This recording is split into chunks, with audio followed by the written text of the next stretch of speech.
Alright, this is page P9, 2 to 24 even. It's going to go through really quick. Remember, in order to get credit,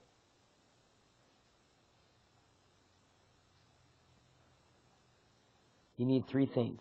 Alright, I need a label, which usually comes from the problem. So it's going to be P of something. Alright, you're going to have something in there. P for probability, so you're going to say the probability of something. I need to have some outcomes. I need to have the outcome fraction.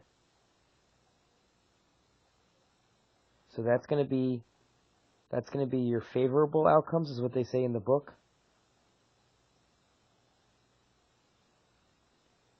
All over your total outcomes. We went over that. And then I'm going to need either your reduced fraction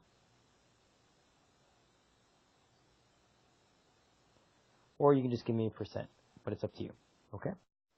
Alright, number 2 is the probability of an even number when you roll a die. Now remember, there's going to be 3 even numbers, 2, 4, and 6, out of the 6 total. Alright, so that's our favorable. That's our total. Now I'm just going to break that down into either 1/2, or you could put 50%. You can put 0.5 if you want. Alright? 4, very similar. This is the probability of a prime number. Now remember, you have to know a prime number. You have to know that a prime number is the factors can only be 1 or itself. So the prime numbers are 1, 2, 3, and 5. Those numbers are prime. So I'm going to have 4 out of 6, which breaks down into 2/3, or I'm going to say 66 2/3%. Alright, that's it for 2 and 4. Number 6, very similar concept. This time, 6 is the probability of an integer. Well, you have to know an integer is just a whole number and the negatives. And basically, guys, it's just a really fancy way to say no decimal or fraction. So, -2 is an integer. 6 is an integer. 0 is an integer. Alright?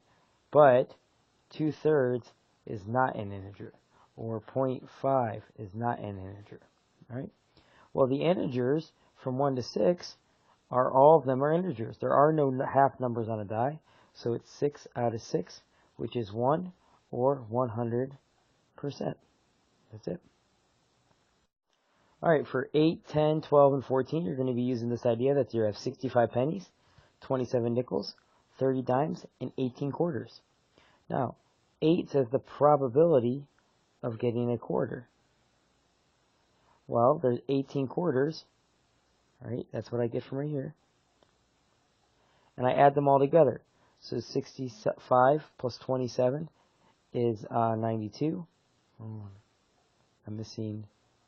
I am missing 30 dimes. Sorry about that. So I have 65 and 27 is 92, plus 18 is 110, plus 30 is 140. That can be simplified into 9 over 70, so you can divide everything by 9. Or divide everything, by 9. So I divide everything by 2 to get 9 over 70.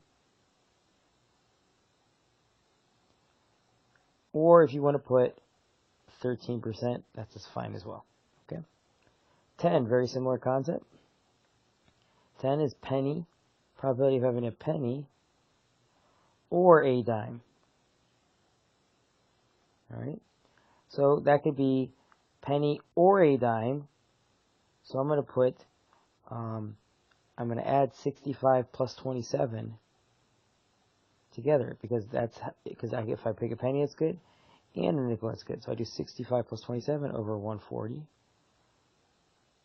which is 92 over 140, which is 19 over 28, or that's going to be 68%. Alright, that's it. 12, the probability of not a nickel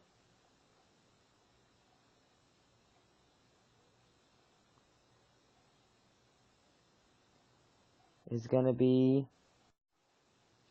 27 over 140, which is going to be about 19%. 14. This is the probability of a value of less than 20 cents. Right? That means that you could have a penny, a nickel, or a dime. The easiest way to think about it is not a quarter. So not a quarter. So I'm going to do 1 minus 18 over 140. You know what I'm going to do? Yeah. Let me make that a little bit better. So let me undo that a little bit. It's kind of hard to read. So 1 minus 18. So 14, I just did it on a new page, so it's a little bit easier to read. The probability of less than 20 cents, I'm going to say that's the probability of not a quarter. Now, you guys remember, whenever you have not, you can do 1 minus the probability of a quarter. So I'm going to do 1 minus 18 over 140. So I do 140 minus, which is 140 over 140 minus 18 over 140. I'm going to end up with the probability of not a quarter is going to be 122 over 140. All right, that's going to simplify down to about exactly 61 over 70, or about 87%. Now, guys, you could have just, if you didn't want to do the not part, you could have just added 65 plus 27 plus 30 to get 122 as well, and then put that over 140. So that was an option. All right, that's it for 14. All right, so students in a class are randomly drawing cards numbered 1 through 28 from a hat to determine the order in which they will give their presentations. Find each probability. So 16 is going to start off with the probability of 1 or 28. Since the probability is of 1 or 28, I'm going to say 1 out of 28 or 1 out of 28.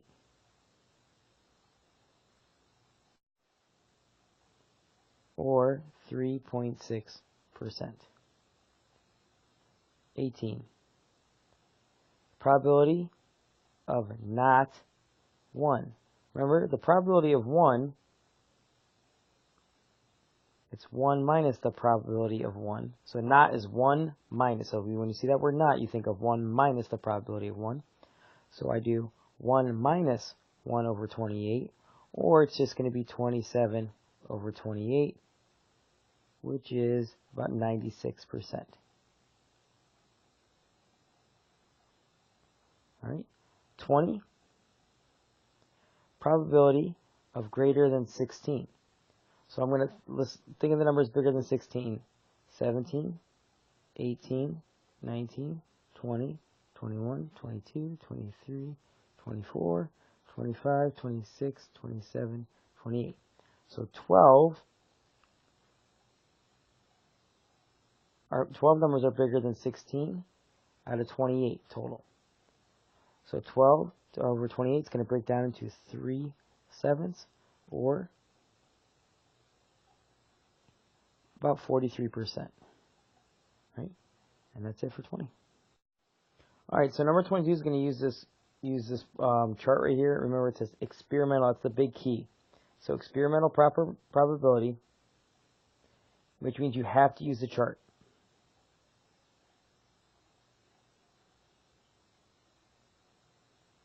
All right. Now, it says the probability that there'll be at least, that 3 of the coins will be at probability of at least, that's important, at least 2 will be heads. All right. So look, this one has 3 heads. So that one's good. This one has 2 heads, so I count that one. This one has 2 heads, I count that one. This one has 2 heads, I count one. I don't count that one. I don't count that one. I don't count that one. I don't count that one. So I have to add to get my total, my favorable. So I get the probability of at least 2 heads. I'm going to do 5 plus 5 plus 6 plus 6. So 10 plus 12 is 22 all over the total is all these. This one plus this one plus this one plus this one plus this one plus this one plus that one. So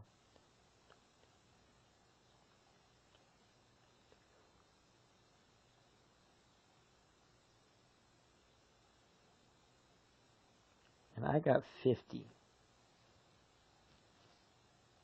which is about 11 out of 25, or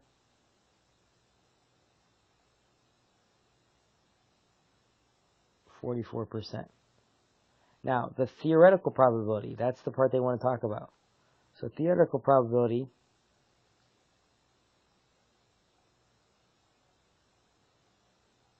so we can put an EP there for experimental because that's what actually happened. All right, the theoretical probability is, okay, there were 4 choices that worked and 4 that didn't. So there was 4 out of 8, which is 1/2. Okay, and that's why the theory said it's 50%, but the experimental is 44%. All right, so number 24 says a new study finds that the incidence of a heart attack while taking a certain diabetes drug is less than 5%. Should a person with diabetes take this drug? Should they take the drug if the risk is less than 1%?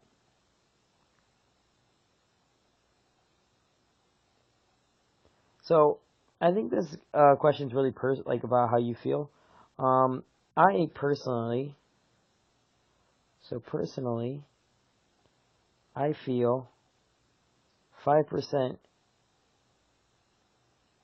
chance of a heart attack is a big risk. Maybe I would look for other options. But less than 1% makes me feel more safe about the drug. And your answers can vary. Maybe you don't think 1% is enough. All right? But I think the biggest thing is understanding that 5% risk is worse than less than 1% risk. So however you explain that's good. And that's it for this assignment. That's it. 12 minutes, guys. It took me 12 minutes going through every little step. I don't think it should have taken you much longer than this. And just remember, there are 2 mistakes on there, guys. So there are 2 mistakes throughout this little assignment.